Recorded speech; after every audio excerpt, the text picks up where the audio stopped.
Hey, everybody. Good evening. It's Sunday. I'm a little late. I'm sorry. It happens every once in a while. If you've ever watched me on Facebook, it happens a lot. So once in a while here is good. Hope you had a good weekend. Hope you're ready to get back to the grind and all the fun stuff that entails. Been good weather, so hopefully that'll hold up for a little bit longer too. And obviously my voice is better. I don't sound like I'm going through puberty again. So I have kicked whatever it was I had all last week. So that's a good thing. I think. Well, I still feel a little fuzzy, but I'll get over it. Um, so this week, what I thought I'd do is I'd bring back two people I've had on before and another guy who's never been on before. They're local candidates for the Board of Education in Frederick County, Maryland. And like I've said before, just because we're talking about Frederick County doesn't mean it's not happening in other school systems across the county or country. I'm sorry, because it is. It's not just isolated to Maryland or Frederick County. So what we're going to do tonight is kind of talk about school systems in general, what the problems are and how they can be fixed. And we're going to get their opinions and go from there. So I'll bring them on, and then they'll each give a little, opportunity to give their bio again, let you know who they are, and then we'll start with the questions. So there we go with Heather. Then we have Jamie. And Colt looks like he might have lost connection. So as soon as he comes back on, we will bring him back because all I see is a blank screen for him right now. So we'll get back to him. So how's everybody doing? Great. How are you, Seth? I think you're muted, Jamie. Thank you. There we go. All right. Thanks for having me. No, thanks for coming back. So like I said, what we'll do right now is just, introduce yourselves and give a little background, and then we'll get into the questions, and hopefully Colt will be back here momentarily.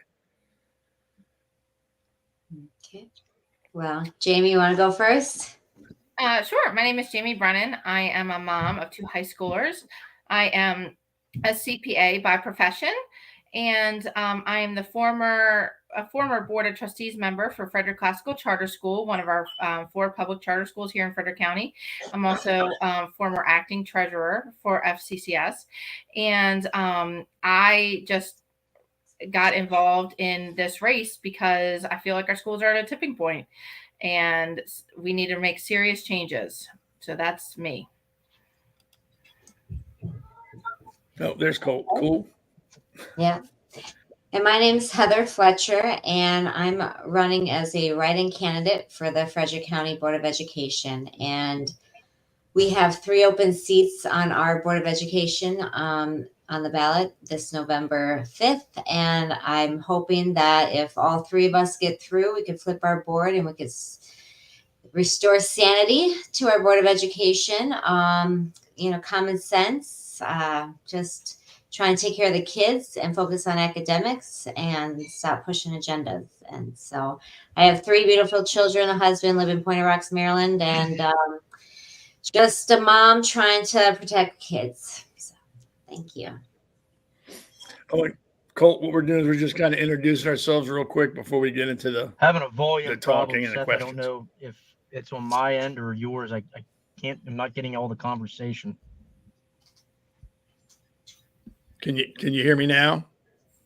Can you hear me? It's like a commercial.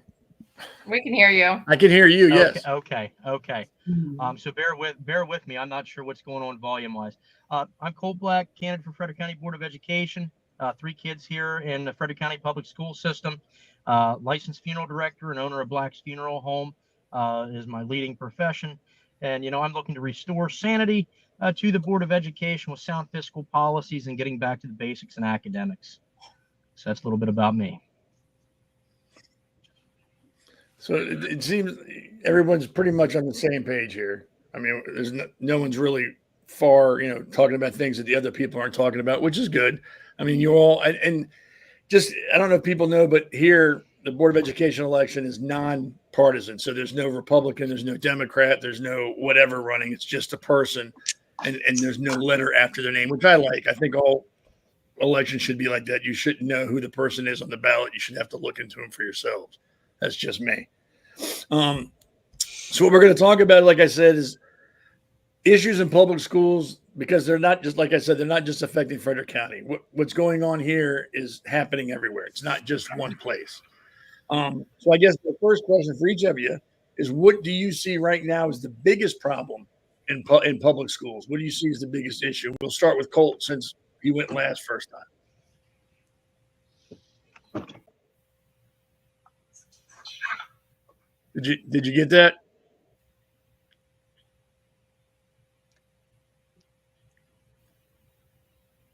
Can you hear me, Colt?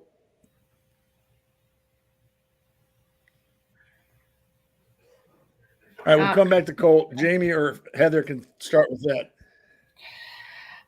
Well, we have a lot of big issues, but I would say one of the biggest issues that affects schools across this country is our academic performance is absolutely terrible. And Frederick County likes to celebrate itself because we aren't as bad as the rest of the state of Maryland. But we're terrible, which is horrible. The rest of the state of Maryland is also bad. So, we're sending out kids out into the world who are not prepared to work, to go to college. We have kids graduating from our schools that have to take remedial classes when they go to college. I mean, no recent graduate should have to take remedial classes when they go to college. So we're just not doing right by our children. And they are not getting the education that they deserve in our schools. And I think that cuts universally across practically every school system in this country. Okay. So, Heather, what do you think? I would agree with Jamie. Academics is definitely a humongous problem. And another problem that we have is that we have the states trying to adopt a national sex standard and teach this to all of our children. And so that's a big problem. The school unions support this national sex standard that was created by radical activist groups, Advocates for Youth, PsychKISS, that's Sex Ed for Social Change, and Answer, which are all partners of Planned Parenthood. And so they created this national sex standard, and many states have adopted it, and they are pushing it then down to all their counties and their school districts. And I think it's a humongous problem for our children. You add that with the focus is shifted from academics and the basics to now they're going to push values and ideologies on our children and really mess with their mental health. I mean, the mental health, they're really going after our kids' minds, and it's apparent. And so it's a huge problem. I agree. I mean, like I said, nothing you've said, neither of you said that I don't agree with. I think this is we're looking at the tip of the iceberg. I think, like Jamie said, there's hundreds of other issues right now. Another issue I think, and maybe it's just me, I don't know, that's why I'll ask. I think that the teachers union is probably worse than the mafia. I don't think they have the interest in the students anymore. I think their interest is in pushing political power and making money. How do you see the role of a board of education kind of tampering that, trying to hold that back? How would you approach that? And we'll go with Heather. I think giving teachers options, letting them know that they have options. I was an air traffic controller.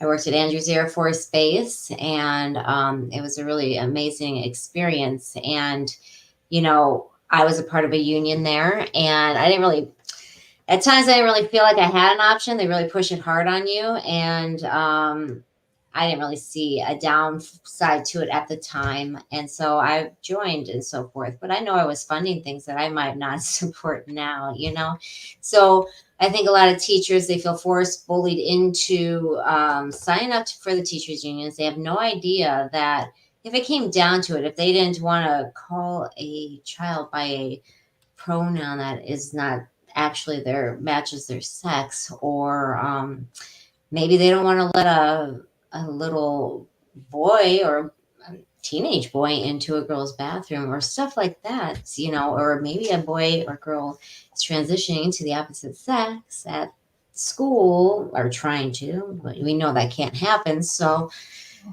they keep that. They can't tell the parents that. So giving parents options or teachers options to know that there are other options besides just the school unions, and then taking back local control, saying to the state that, you are not going to take our money from our taxpayers and tell us what to do with our children. So I think local control is key. I think school choice is key. I think letting the teachers know that they're funding things that are against their interests is key.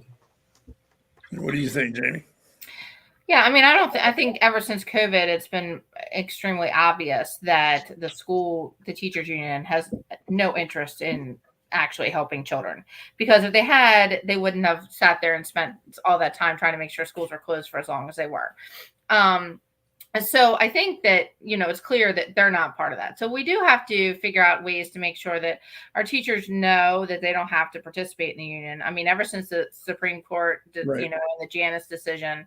But I don't think that the average person really knows about that, So I think that, trying to make sure our teachers know that. And also they really strong arm them with the personal liability insurance.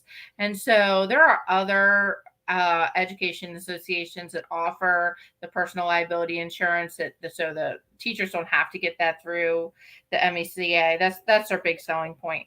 But they recently, the Maryland MSEA had their annual retreat this weekend, and practically none of it was focused on improving academic performance, improving student performance. It was all around, teaching for justice, or, how to work AI in your classroom. And I'm not saying some of that isn't important, right? But we have a crisis. We have children who don't know how to read. We are graduating children who do not know how to read. And the teachers union is spending absolutely no time working on how to make that happen. So I think as the board, we need to make sure that we make sure our teachers know there's other options. But we also push back against the things in when it comes to negotiations that are outside the scope of what the MSEA, they'll ask for other things in addition to just working conditions or 401k contributions. Look, I'm not a huge, unions. Not everybody has opinions on unions or feels like they're useful, but in my opinion, this is what we have. Okay. Right. So we're negotiate with what we have, but we got to keep that scope as limited as possible so that we're focusing on what their things, pay, time off, those sorts of things. We're not letting them dictate policies and things like that to the people. We have elections for that. The people and citizens of the county vote for the policies they want. We're not having them, pushed up from the teachers union. I think you're right. I don't think I don't want to say a lot of teachers. I don't think a lot of people understand that the teachers union, at least in Maryland, I'm not sure how it works in other states, you don't have to be a paying member anymore. The Supreme Court decided that, and it's national. You don't. They used to say you had to be the fair use, that you couldn't be a free rider because the union still had to represent you, and they obliterated all of that with the Janus decision. So nobody needs to participate for those reasons anymore. And I personally think the union's lost its way. Like I said, it doesn't serve a purpose anymore. It's there to make money and push a political agenda, and it's to hell with the students. We're going to just do what we want to do. Hey, Colt, how are you? Good. Sorry, it's been a struggle to try to get in here. It was all echoey and bubbly, and I don't know what in the world was going on. So my apologies with the technical difficulty. So then I'll just go ahead and ask you the same question I asked everybody else. Sure. My opinion is the teachers union is no longer relevant. I think it's the mafia. I think they exert too much control over teachers and have no concern over students anymore. It's not about students. What is your opinion of the teachers union? Well, I mean, I question who they actually work for anymore, because when you speak with teachers that are, currently teaching, whether they're union members or not, I found a lot of teachers who really vehemently disagree with the political agenda that's being pushed by the union. So then you ask the question.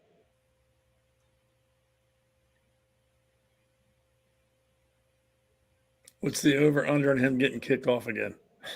Oh no. I know.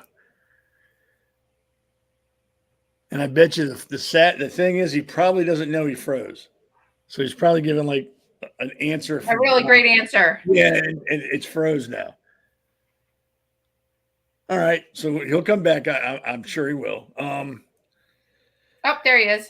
Oh, there. Okay. Yeah, we were just talking about you were probably giving the world's greatest answer. And it froze and we couldn't hear it. And you didn't know you were froze. So you probably kept going.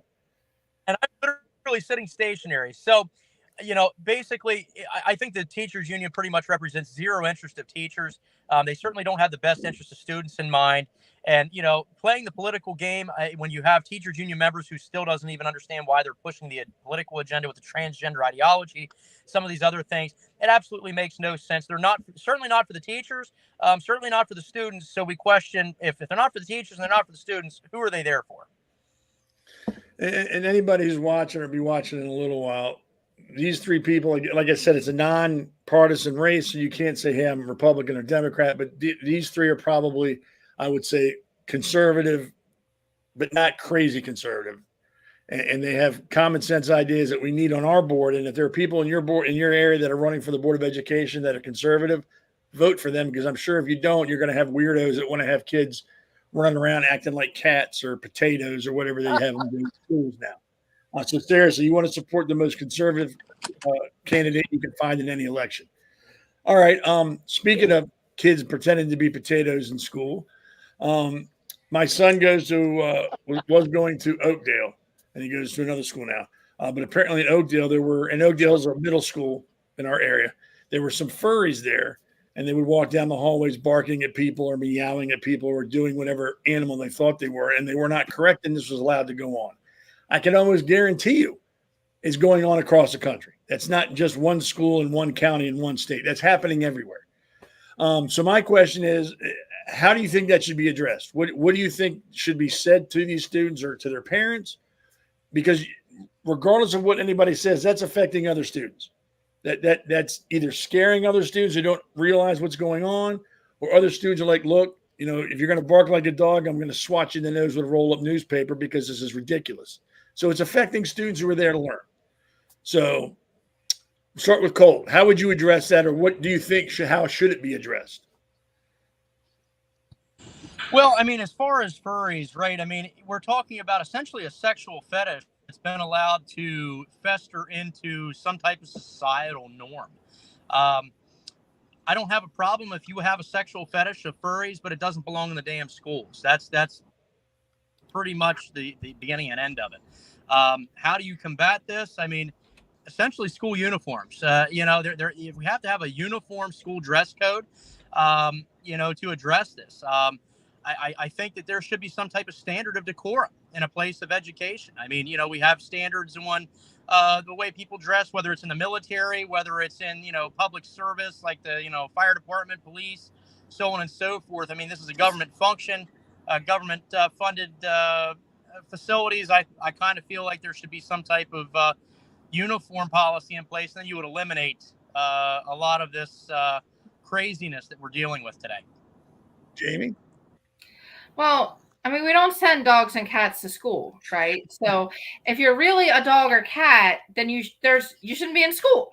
So, we need to talk to the parents and say, like, your child is either pretending, okay, which of course we all know that the child's pretending, yeah. But you're either pretending or you are an actual cat and dog. And so this is a place for human children, not cats and dogs. So, and if you're continuing to enroll your child in the school, you are acknowledging that they are a human child and not a cat and a dog. So we're not going to indulge pretending that we are a cat and dog at school.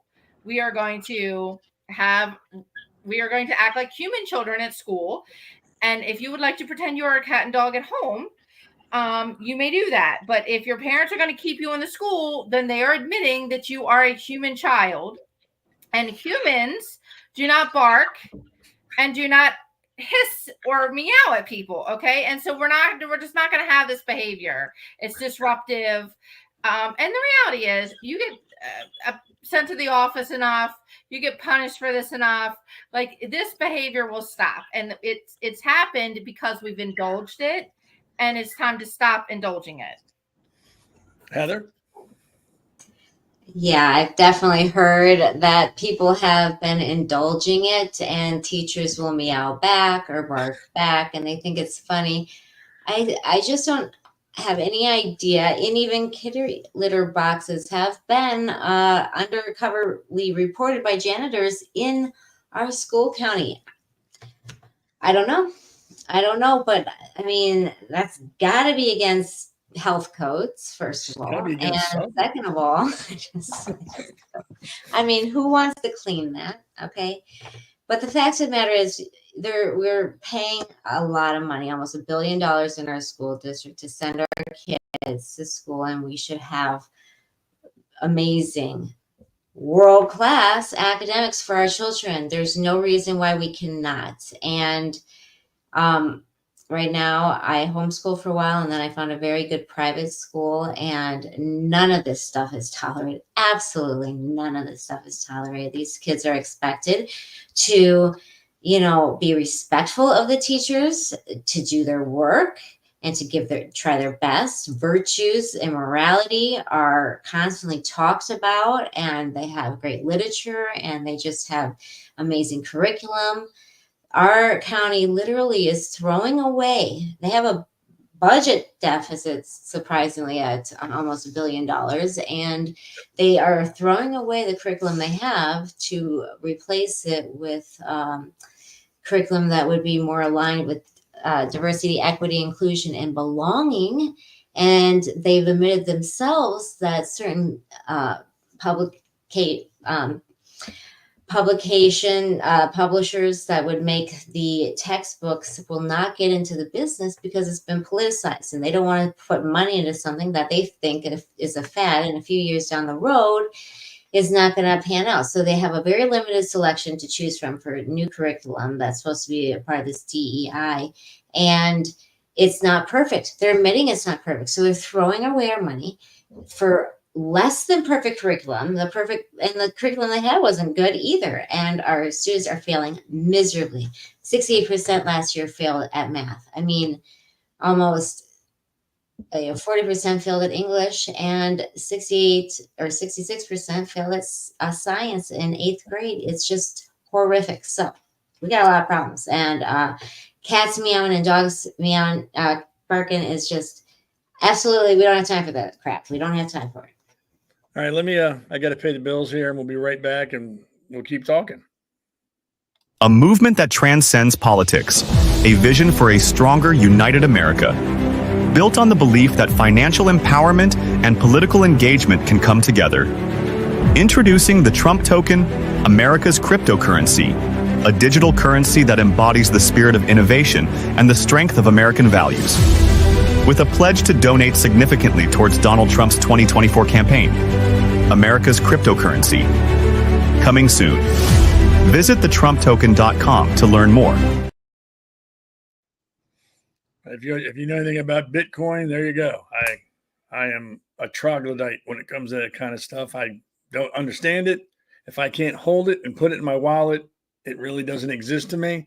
Don't get me wrong. I'm sure it's really good, so I'm not saying anything negative about them.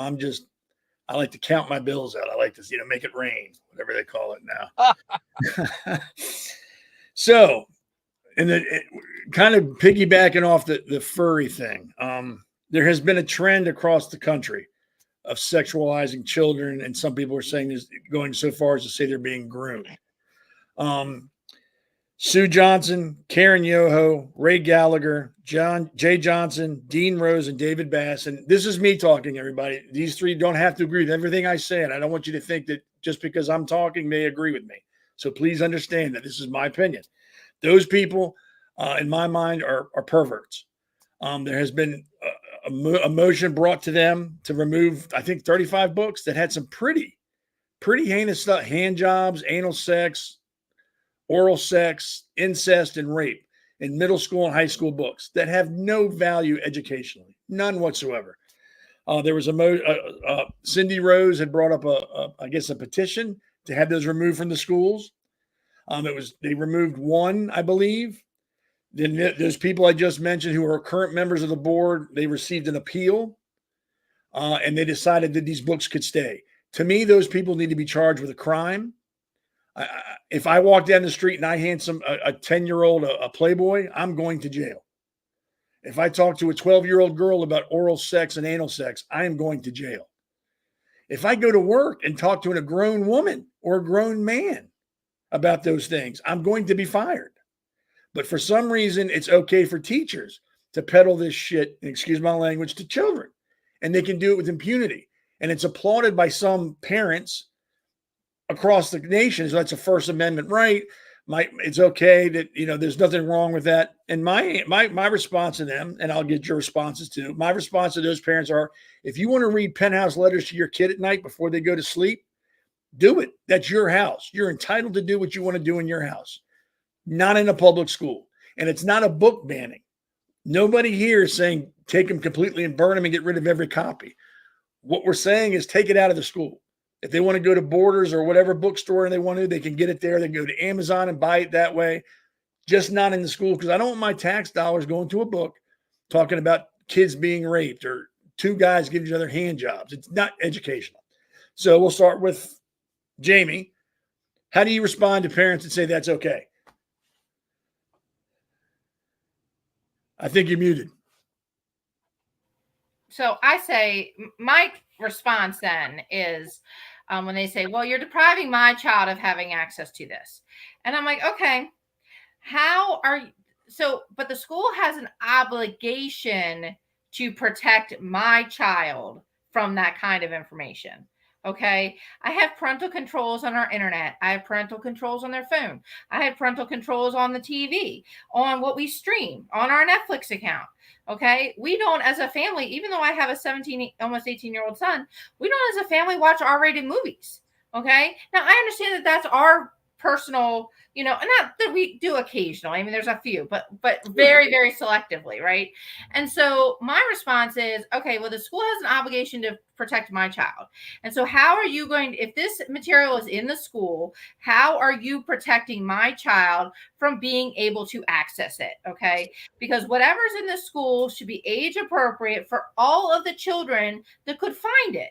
So even if you want to make the argument that some of this stuff and some of the books, not the really not the graphic, not the, whatever, but some of them maybe are dealing with that in a complex story, right? What might be appropriate for maybe an 18-year-old or somebody who could watch an R-rated movie. Okay. But those are 17, 18. Maybe we have some 19-year-olds in our school, but we have 14-year-olds in our high schools. Okay. We have 15-year-olds. These people are under the age of consent. Right. And so nothing that they're being introduced to, should be sexual, honestly. So I always ask that question and then they never have a good answer. And then they start to backtrack and they say, well, we could make a parent permission. I'm like, okay, who's going to enforce that? Who's going to make sure somebody doesn't check that book out for my child? How do you stop the material? So the only way to protect all of the children is to not have it available in the school. It can be available elsewhere. It can be provided by the parents. But let's not have it available in the school because you cannot protect all of the children from it when it's there. I agree. Colt, what do you think? Well, first off, it's an amusing argument with a lot of these people, because if they actually was paying attention, most of their kids are not even checking out library books to begin with. So we can start there. The school libraries is almost underutilized. I actually recently have 3 kids in school, 2 in middle, 1 in high. And I actually just did a poll and I said, hey, how many of you actually walk into the library on a weekly basis and have the ability to check out a library book? The answer, 0. So to really actually sit here and put the fine pencil point on this, forget about these books for a moment. We have kids that aren't even reading in school. They're not even being encouraged to read. So let's start with that problem. Then we're putting this shit, this absolute dribble in school, that if you were to go out here, as you illustrating your point, if you was to go to the adult bookstore and buy a pornographic DVD and put that in your DVD player, in the beginning, it tells you that anybody under the age of 18 years old is not permitted to view it. So the fact of the matter is that when you put smut into school, the only thing separating this smut from pornography, which as a First Amendment advocate, I'm perfectly fine with, but it doesn't belong in school. The only thing separating pornography from these books is literally the fact that they are hand-drawn images. If it was photographs of penises or vaginas or butts, whatever it would be, you would be in violation of state and federal decency laws. It would be a crime. So the fact that we are going to split hairs and say, well, it's a drawing, it's okay, I'm appalled. That is absolutely ridiculous. Ridiculous. You cannot even sit here and make a cogent argument as to why people's children should have access to this material in a public school setting. If your kid wants to go home and get on X Hamster, if your kid wants to go and you want to buy your kid, as you alluded to, Penthouse, that's your business. That is absolutely your business. But it does not belong on my dime, your dime, in public school. I agree. Heather, you're muted. Yeah, there you go. Yeah. Jamie and Colt have made some excellent points. We just had a substitute teacher in our county get arrested for having in his possession child pornography. And I've read the books that have been approved. 34 of them were approved. Only one was not approved that were challenged, and that was just because it was found to be factually incorrect. But these books, some of them are the worst things I've ever read in my life, and they're available to our children. And so, and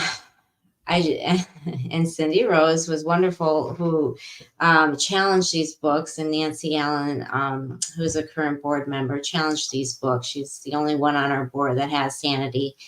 And,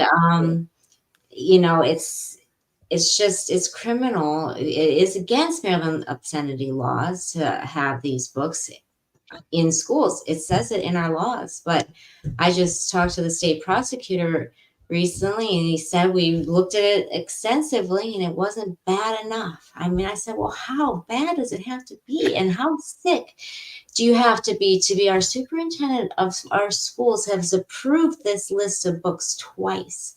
And every person, even people on the more, left end of the spectrum politically, have seen one of these books called Is Perfectly Normal, and that hasn't even been allowed in prison systems previously by wardens.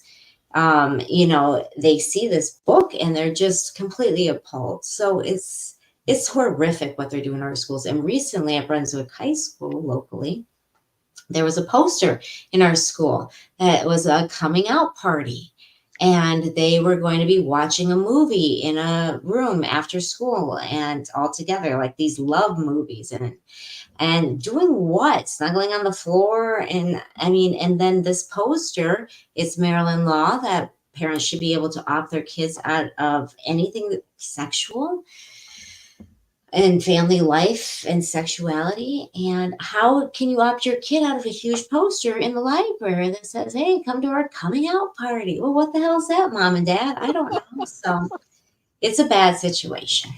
Well, I agree. And like you've all said, it's horrible the stuff they're getting to read. I was in the Navy, so it takes a lot for me to blush. But some of that stuff that Cindy Rose read at the BoE meeting that were in those books made me blush. I felt uncomfortable.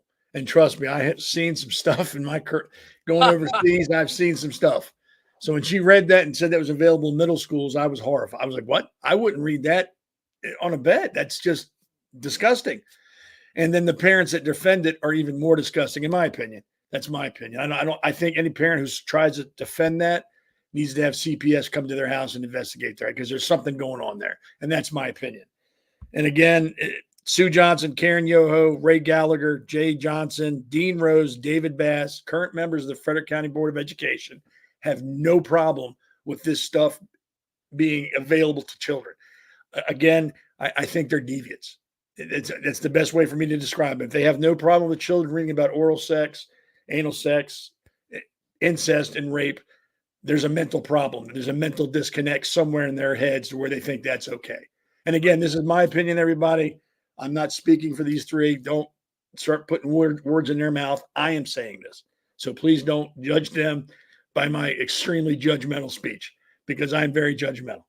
And I do have a child in the school system too, so this all concerns me. And again, even if you don't have a kid in schools right now, or you don't have kids, period, the children that are in schools now are going to be your doctors, your lawyers, your mechanics, your whatever down the road. Do you really think they're being set up for success at this point? Or do you think they're being set up for failure? I think it's failure.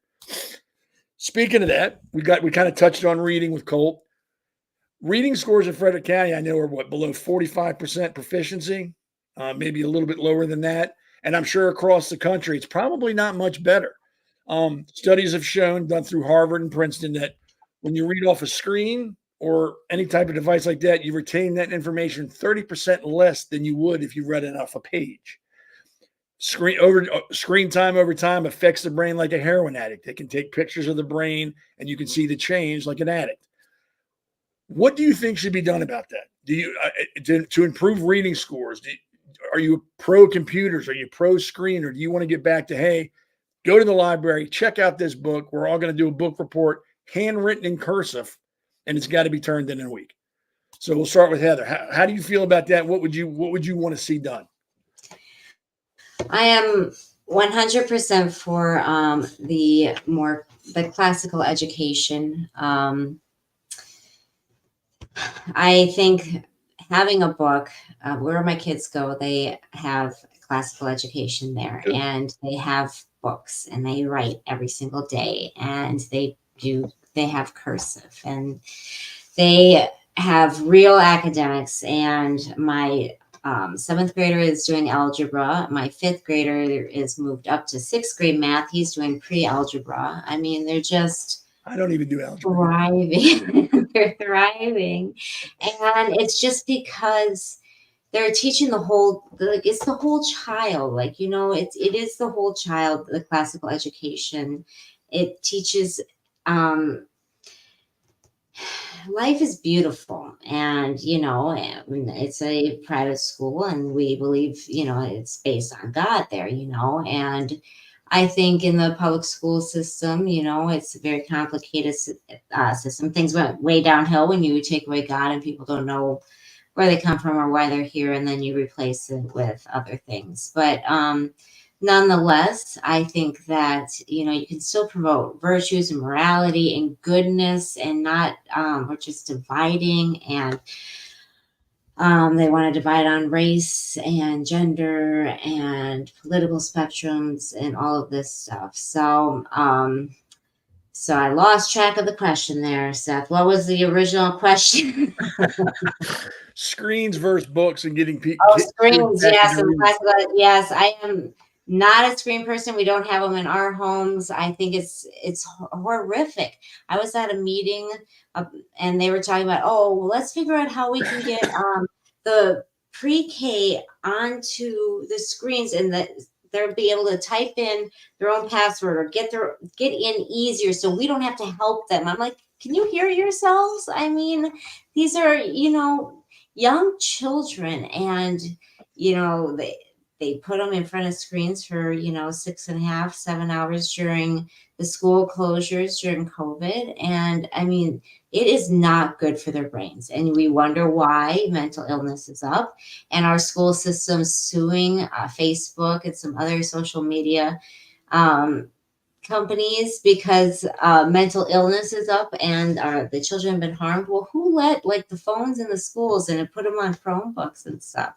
It's just ridiculous. It's not good for our children. It's not been proven good for our children. So we need to get back to the basics, back to books. I mean, how good is it for you to be in a book and reading it and writing? I mean, just the connection between the brain and forming the letters, it's just so incredibly important. So I'm all about going less. I mean, and then the teachers aren't even teaching and they spend so much time trying to get onto the computers. They are not learning. So anyway, thank you. I agree. Colt, what do you think?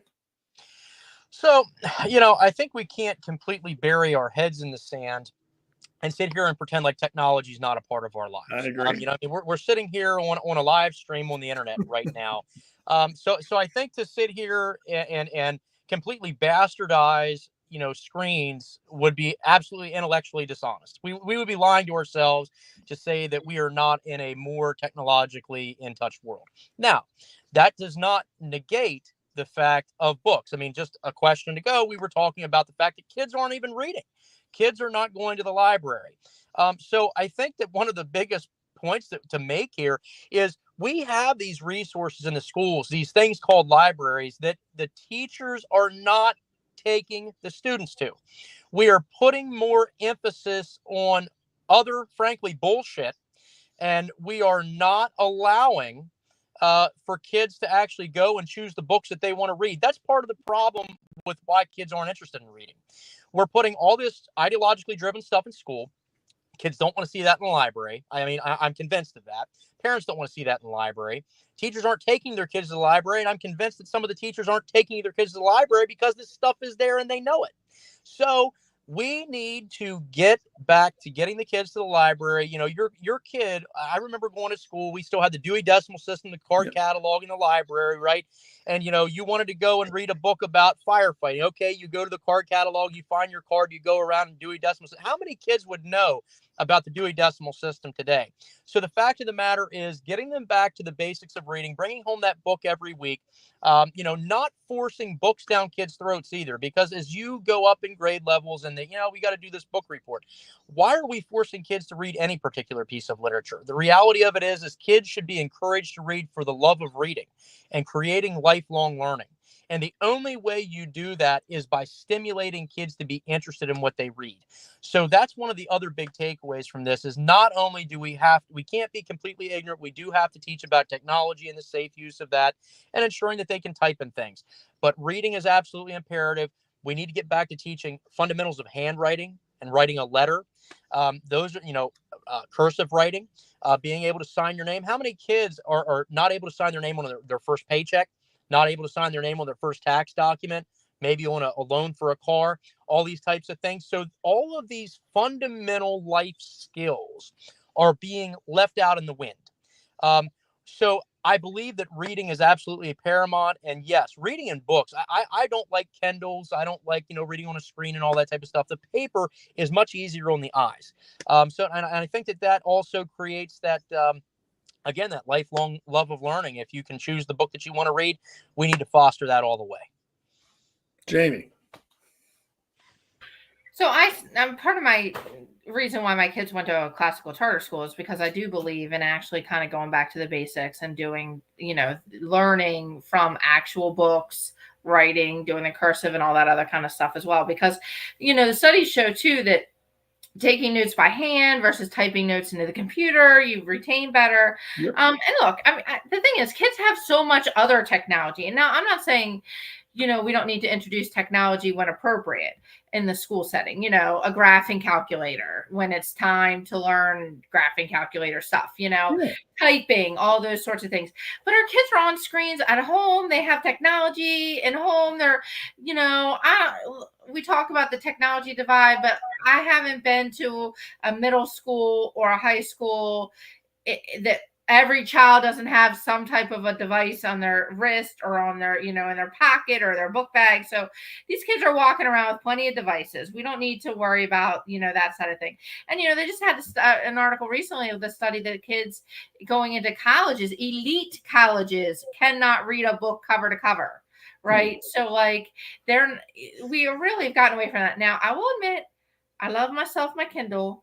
I like the one with that is supposed to be like a page. You know what I mean? It's not hard on my eyes and all that stuff. I hate reading on the computer and I hate reading on my phone, but I do enjoy my Kindle. Although it's nice to get over, But the Kindle is really just the plain Kindle without all the distractions and all the ads and all that other stuff is very much like reading. But when you go to like trying to read something on your phone and then it's got like, little ads popping up, or you're trying to read on a computer screen, it's an entirely different thing.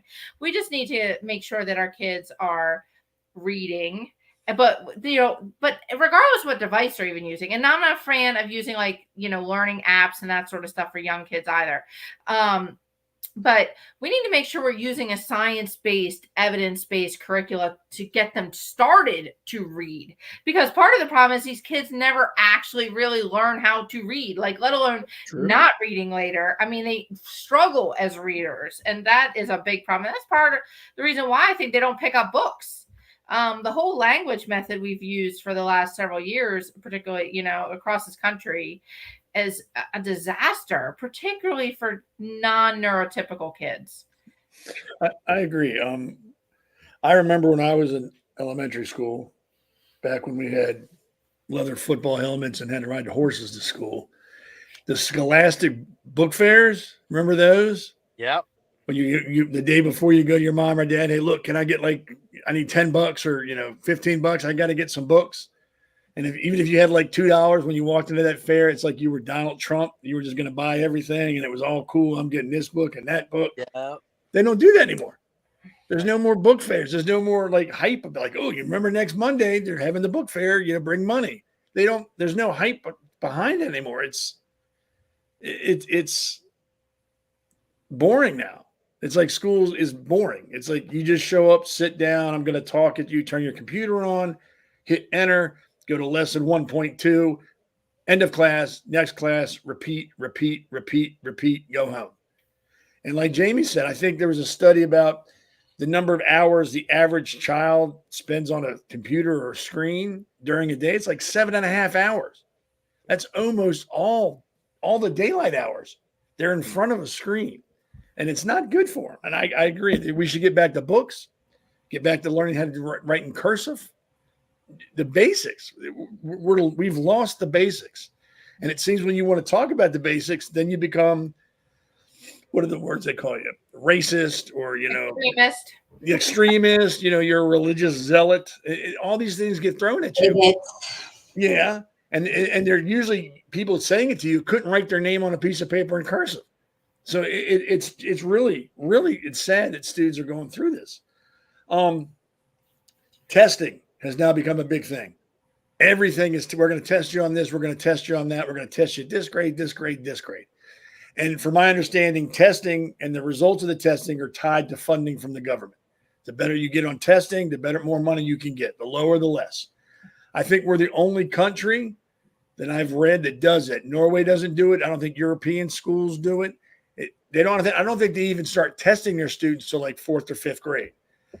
In Japan, I think it's kindergarten and 1st grade is outside on a playground. That's what they do. That's their school. Go play.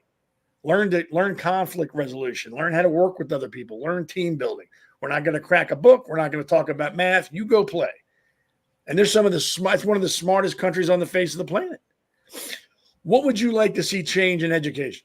If you had a magic wand and you could go, boom, this is what I want to see from now on, what would be the first thing you would change? And we'll start with Jamie. Oh gosh, there's so much. It's so hard to pick just one. I agree that young children learn through play, and I think that that's a really good point. And that we do I'm all about the academic progress, but we also stress kids out with some of this stuff far too young, and we push a lot of it on them before they're developmentally ready, and that hampers their ability to become good students later. And it increases all the stuff we hear about test anxiety and all this other stuff. My daughter has some test anxiety, and we've been working through it. And the best thing I say to her is like, you aren't anxious for the test when you're comfortable with what you know. Your anxiousness is coming from your lack of confidence in what you're taking the test on. And so let's work on that. That's how we get over this, right? And so, but some of that is because we have pushed these kids too far too fast. But that's another side of the education system. We don't allow kids, we don't offer any segregation really in the lower grades. And the reality is we probably need to. We have kids who will happily sit at that desk and work all day because that's the kind of kid they are, you know what I mean? And they'll do that at 5 or 6 because they like it. And we have other kids that's pure torture. And we try to like somehow do something that doesn't work for any of them. You know what I mean?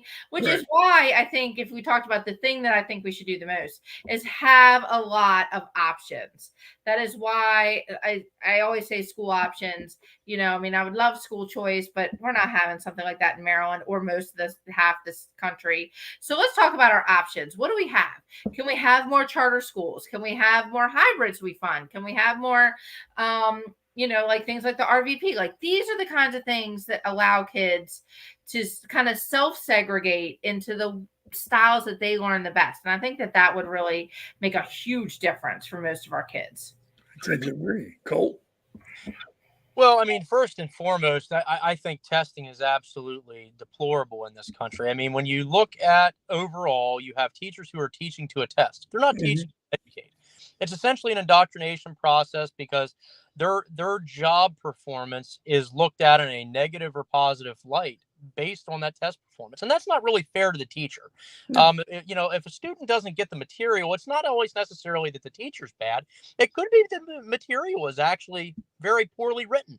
It could be test anxiety. So I would like to see most of these standardized tests eliminated. I mean, George Bush with the No Child Left Behind Act really screwed the pooch for us with a lot of this standardized tests. I mean, everybody wants to look to conservative leadership. And, here, unfortunately, some of our conservative leadership really left us high and dry, especially in the educational sector.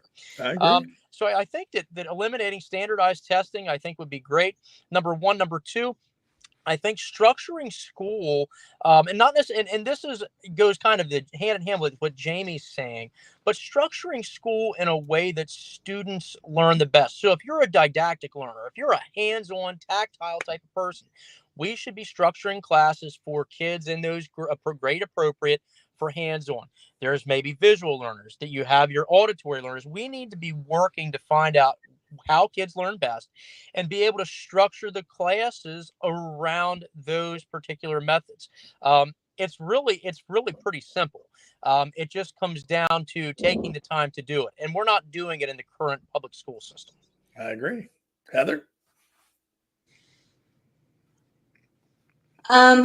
Well, tests can be manipulated and used to benefit, I think, state agendas and state cover-ups and county cover-ups. And,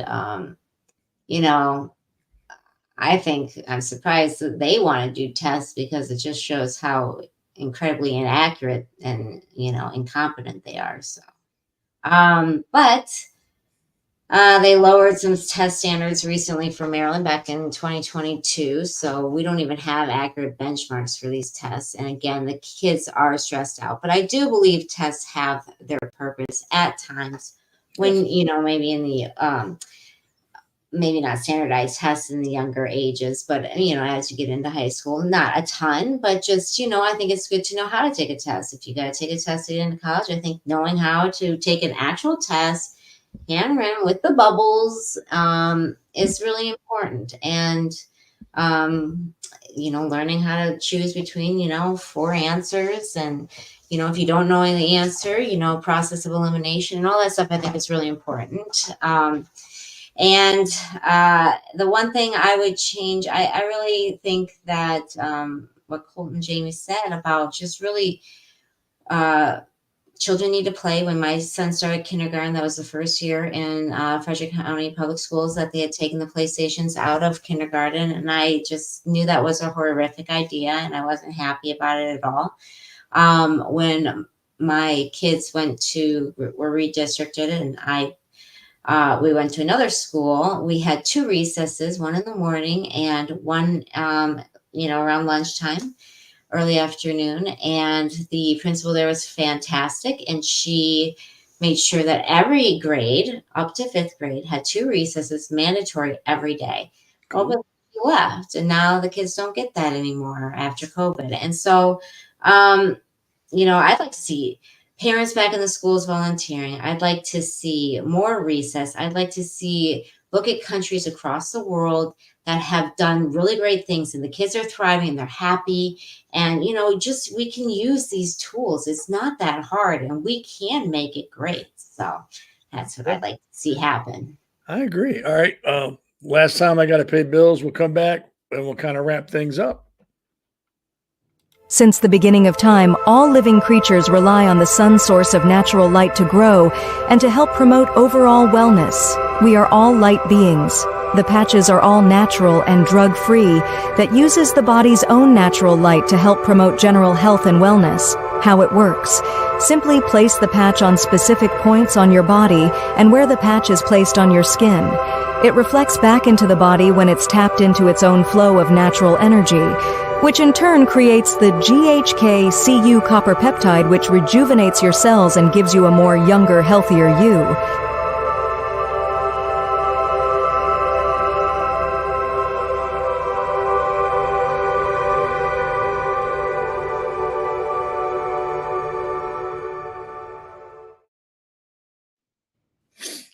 Well, there's that. So I guess we'll kind of wrap up because I've kept you all long enough. I mean, I appreciate your time, and I mean, your opinions are, I agree with them. And so I can't go, hey, you're wrong, or I don't agree with that, or what the heck are you talking about? They all make perfect sense. I think that you all represent common sense. I mean, common sense is so rare now, it should be a superpower. I mean, literally. And you all exhibit common sense. I mean, there's nothing that any of you have said that that would make me question anything. And it's student based, not teacher based. And I think that's why you get a lot of pushback. I think a lot of these moron parents who've read something on Google, or when they're doing their hot yoga with their neighbors, have discussed and said, "Oh no, we're the brightest. We know what's best. And if you don't agree with us, you're wrong." I think everything you're talking about is good. You've all got my vote, my support. I know that. I know a lot of people who are going to vote and support for you. So what I'll do is I'm going to give you all like a minute, little stump speech, elevator sales pitch, whatever you want to do, and we'll go from there.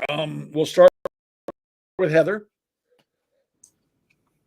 Well, the one other thing I wanted to mention, we were talking about trying to make these schools world class and just really focus on academics and on the student and helping them thrive, is I think teachers need autonomy again. I think they need to also be able to build a career and not have to start over every single year with new curriculums and new administrative requirements and all of this stuff that makes it really, really hard to be a teacher. And they need to know very clearly what they can do for discipline. Okay, maybe there's 3, you get 3 chances. You get a warning, and, if you don't do it, then maybe you step outside. If that doesn't help, maybe you go to the office, the principal's office. I don't care, whatever it is.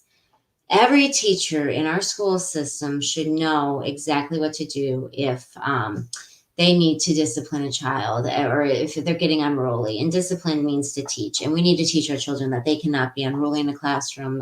It's not fair to any of the other children, and it's not fair to the teachers. So just I want to make these schools amazing. I think it's 100% possible. And I'm a write-in candidate.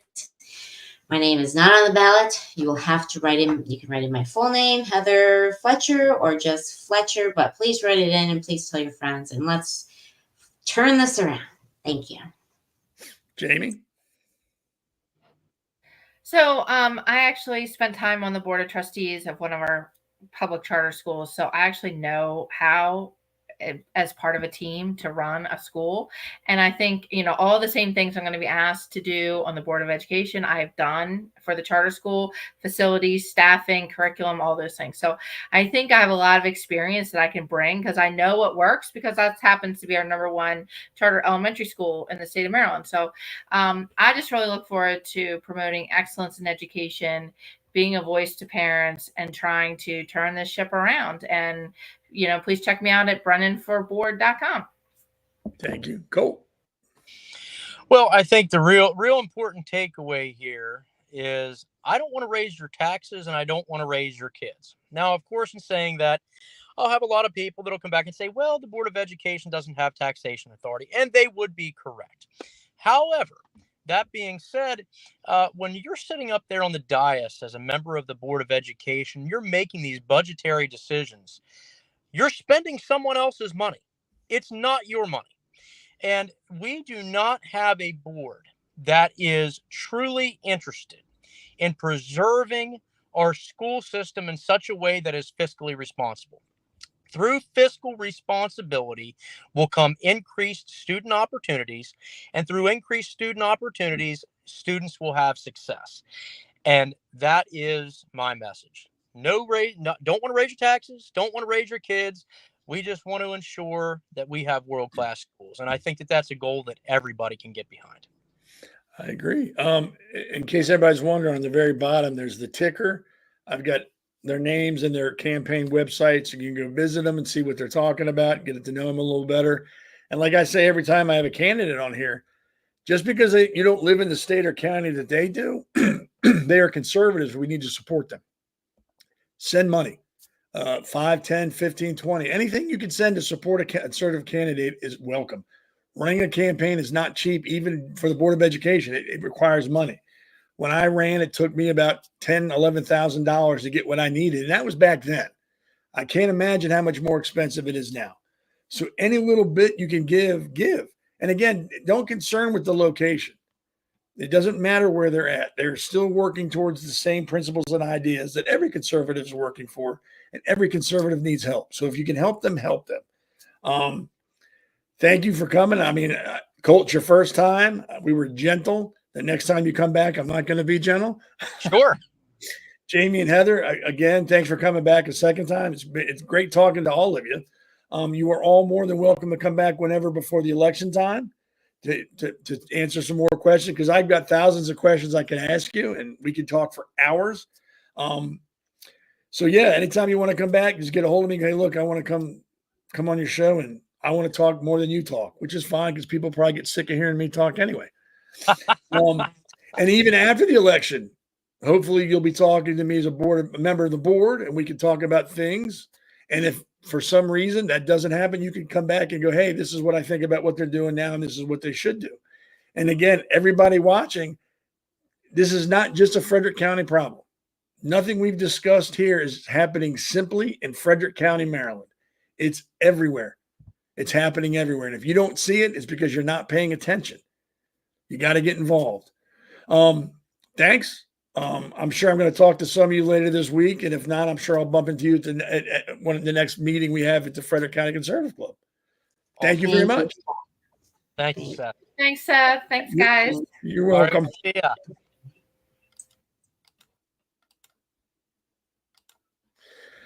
So there we go. Those were the Frederick County Board of Education candidates. Again, their names are on the ticker. Thaddeus, yes, it is live. Again, just go to their website and look at it. And if you could throw them a little money to help them run their campaign against the morons or the liberals that they're running against, I think pornography in schools is fine. I think boys can go into the girls' dressing rooms or locker rooms and bathrooms is fine and acceptable. This is what they're fighting here. And again, this is happening in your county too. It's not just happening here. Don't think for a second this is isolated to Maryland and Frederick County. It's happening everywhere. And that's what's scary. So yeah, I think that's smart people. And like I said, it's not that they're geniuses. I'm not trying to insult them. They have common sense. And that's all you really need to be an effective leader is have common sense. And it like, again, it's so rare. It's a superpower now. One of the things we kind of touched on that if when they come back on, if they do, we could get a little bit more in depth, is pornography in schools. I think that's a major issue. I think that just kind of sets the stage for where public education is going. If that's not a problem, it's a problem. So once again, I'm on a screen. I know I'm wrong. I wrote something. I have my opinion on this, and I want to share it with you. And again, you don't have to agree with it. You can tell me to kick rocks or whatever, but this is my opinion, and this is what I wrote. And it's about pornography in public schools. The issue of pornography in public schools is a deeply concerning issue, particularly when adults advocate for its inclusion or accessibility in educational settings. The presence of explicit material in schools poses significant risk to the mental, emotional, and moral development of young people. Adults who support pornography in such environments display a troubling disregard for these risks, often under the guise of promoting free expression or openness.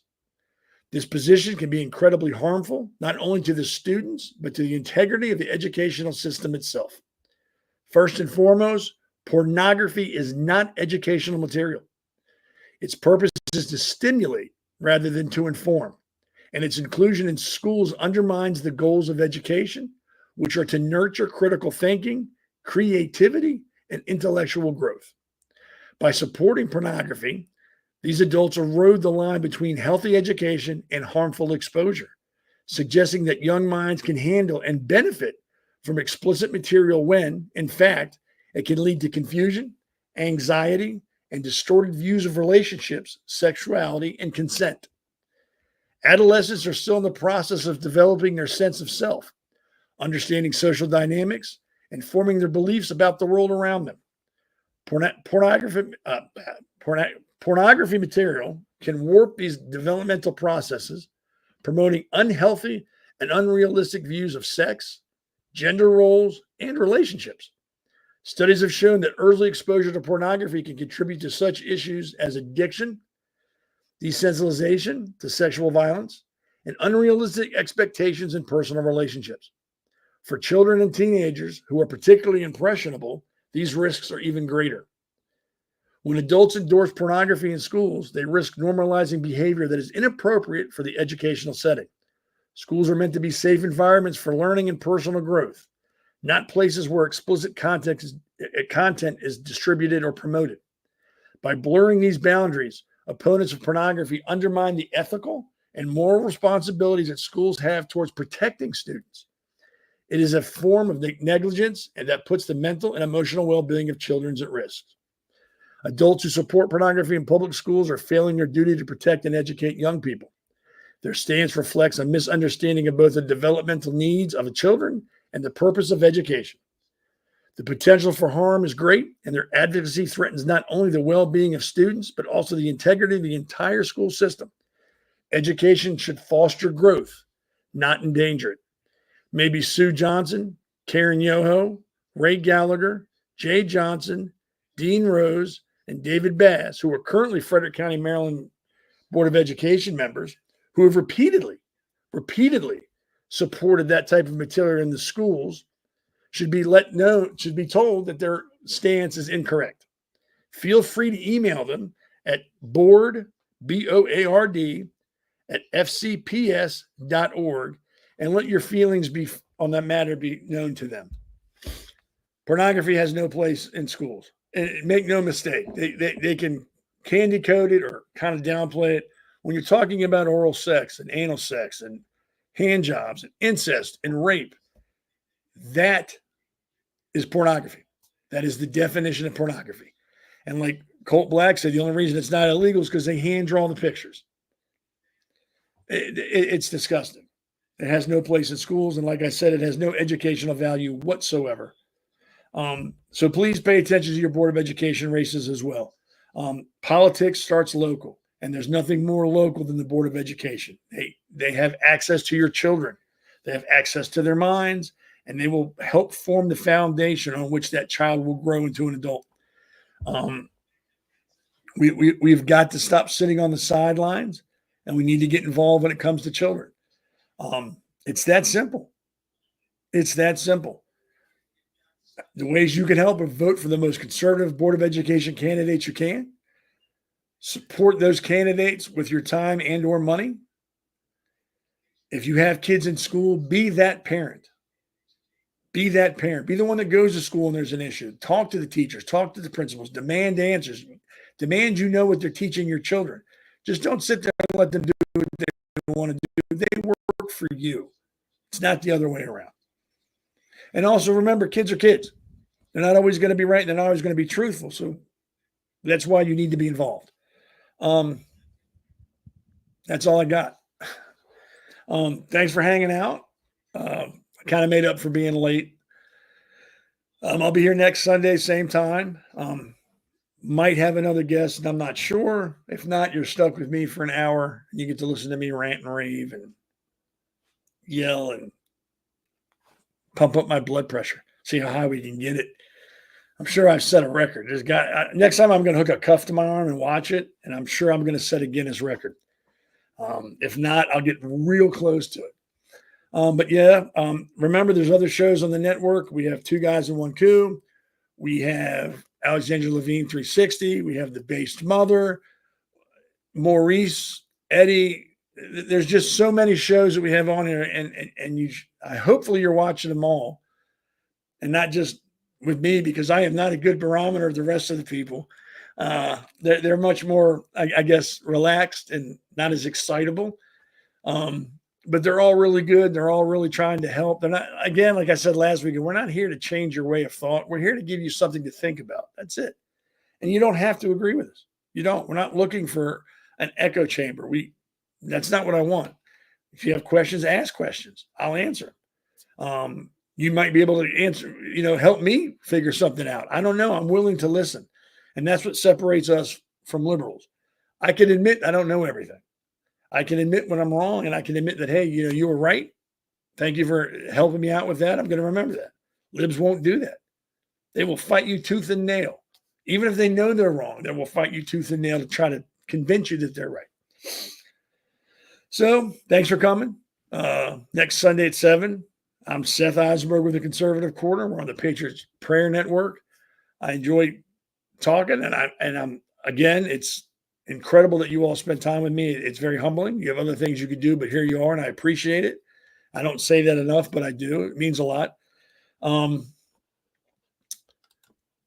Yeah. And just remember, anytime you vote or you have to make any decision in your life, base it on principles and not the party. Base it on principles and not the flavor of the day. If you stick to your principles, you will always make a good decision, and you'll be able to hold your head high.